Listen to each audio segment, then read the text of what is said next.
And my contention to you, Your Honor, is that if indeed that power is granted by 8567, then it would not survive a separation of powers analysis.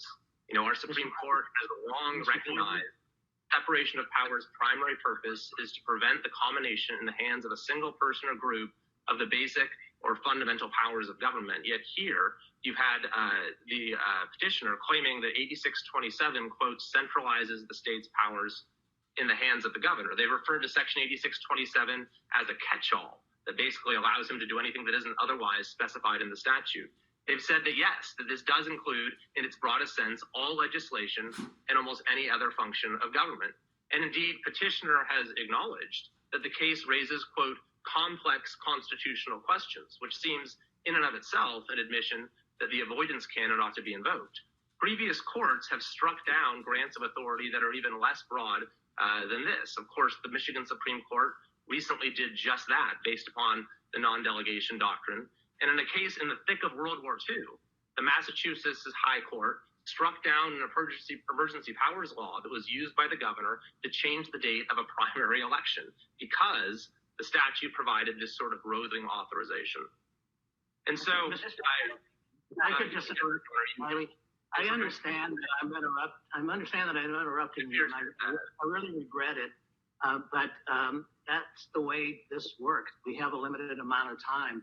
I just wanted to finish up with the comment I was making to Mr. Gallagher to make sure I understand his point. And I think his point and your point both are that the statute provides the authority to suspend. It doesn't provide for the authority to enact statute.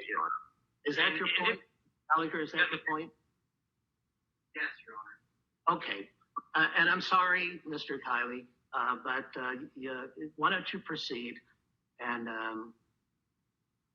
right. So that, I mean, the analysis which we've laid out in our briefs is the separation of powers non-delegation analysis. That if, in fact, this statute grants all police power to the governor in a way that allows him to legislate, it simply cannot survive that analysis. There is no, determination of the fundamental policy question by the legislature. The only fundamental policy question that they say the legislature has decided, and this is actually from petitioner's brief, the fundamental policy is to allow the state to effectively respond to emergencies.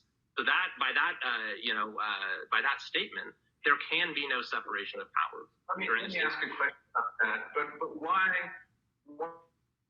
there's unilateral power to take away these powers to end a state of emergency? Why isn't that an adequate safeguard? For the legislature to do that, you mean? Well, it's for the reason that you yourself cited earlier, Your Honor, that if the legislature does terminate the emergency, that terminates not only the one order or a few orders perhaps where the governor has overstepped his powers, it terminates all existing orders, many of which the legislature may view as being quite necessary. And so the legislature won't want to do that if there's a clear and present emergency that everyone acknowledges, and the governor knows the legislature won't want to do that.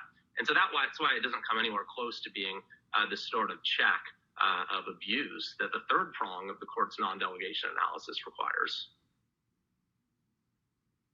The second prong... I'm sorry, go ahead. No, go ahead, Your Honor. Okay, thank you. The governor seemed to recognize that the legislature could undo whatever he had done.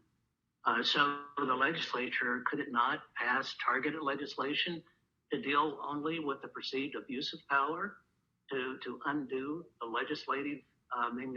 the executive order that is offensive to the legislature? Couldn't the legislature do that?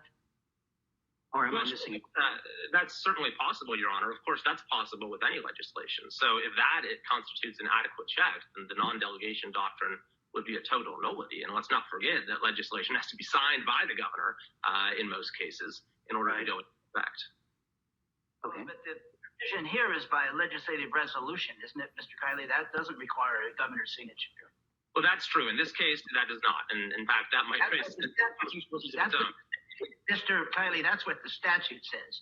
And that's why we should rely on what the statute provides as the possible override of the governor. The legislature can do it without the governor. That's true. In fact, but the legislature, again, can do that with other laws as well if they override a governor's veto. And so, again, if we accept that as an appropriate check, then there could be no law that would violate the delegation doctrine.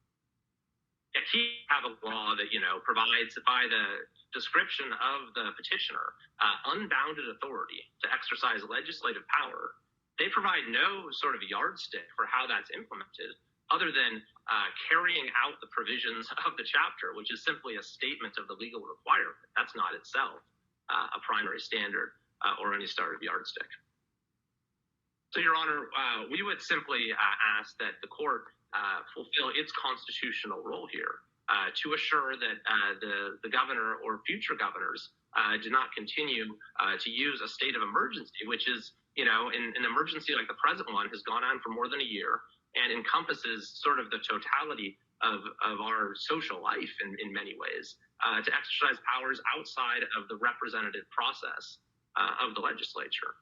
And it's important, to note that our Supreme Court has said the reason the legislature has to make the fundamental policy determination is because it is the most representative organ of government, and the people are left out of the process if the governor is simply making policy in secret. If you look at the Air Resources Board case, Kylie, maybe this is the time for the legislature to end the emergency. If that's what you think has happened and it's gone too far, that's up to the legislature. You're part of the legislature. Go do it.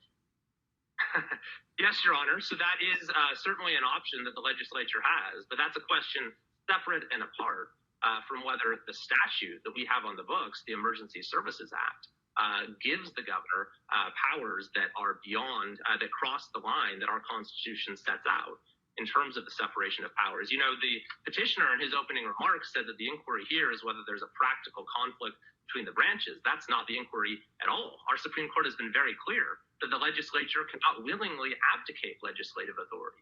It can't do that even if it wants to. And that's what's fundamental about the protections in our Constitution, is that you have to have the separation of powers, even if, politicians might not want to exercise their responsibilities.